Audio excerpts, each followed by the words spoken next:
Speaker, the Democrat health bill is not about lowering costs or making health care more affordable. It's about government control and higher spending. It's about a government takeover of our health care system. So it follows that it's about the federal government deciding how, where, and when you get your health care.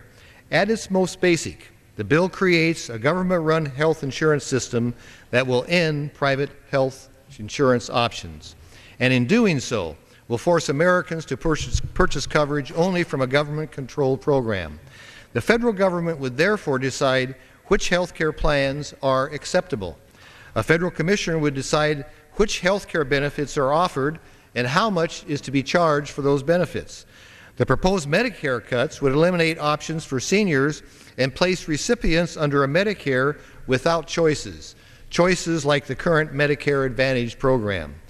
In page after page of this massive bill, federal health programs are expanded, while private health care is restricted. In section after section, personal health care choices dwindle and federal control over decisions that should be made by you and your doctor increase. One of the most striking examples, Madam Speaker, begins on page 481. The Democrat bill arbitrarily bars doctors from opening new doctor-owned hospitals, including the 124 hospitals that are currently under construction, and it severely restricts the 235 existing doctor-owned hospitals, like the Wenatchee Valley Medical Center in my district, from expanding their services. The Wenatchee Valley Medical Center is a top-rated hospital that serves a rural, underserved area. It was founded in 1940 by 3 doctors and today is owned by 150 doctors, each with an equal share.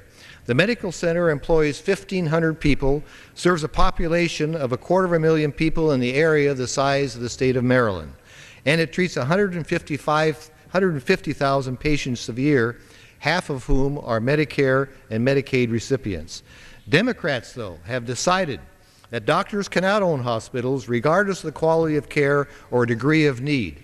Under the Democrat bill, doctor-owned hospitals would face unprecedented reporting requirements, punishing new restrictions and strict limitations on their ability to expand.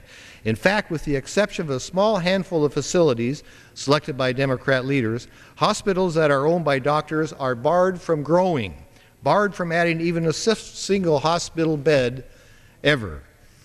Madam Speaker, something is very, very wrong when this Congress is blocking access to health care, banning new hospitals, and blocking the growth of top-quality facilities because they are simply doctor-owned.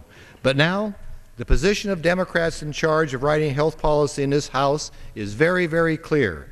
They want to allow all doctor-owned hospitals, period. Madam Speaker, we are headed down a very dangerous road when the federal government is getting in the business of deciding who can and who cannot own a hospital. But I am convinced that this is only a start. A Democrat Ways and Means subcommittee chairman was quoted this week as saying, and I quote, "Get your toe in, get your knee in, get your shoulder in, and pretty soon you're in the room," end quote. This is a blunt admission that if Democrats succeed with this government takeover, those in Washington, D.C. already have bigger plans to seize even more control of every American's health care. Madam Speaker, I don't think that's where America wants to go.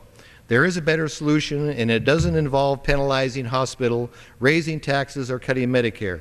The plan I support focuses on lowering costs by expanding health care choices and tools to help families save, making it easier for small business to afford and offer health care, and ending lawsuit abuse, and, Madam Speaker, more importantly, protecting the doctor-patient relationship from government intrusion. I yield back my time. Gentleman yields back.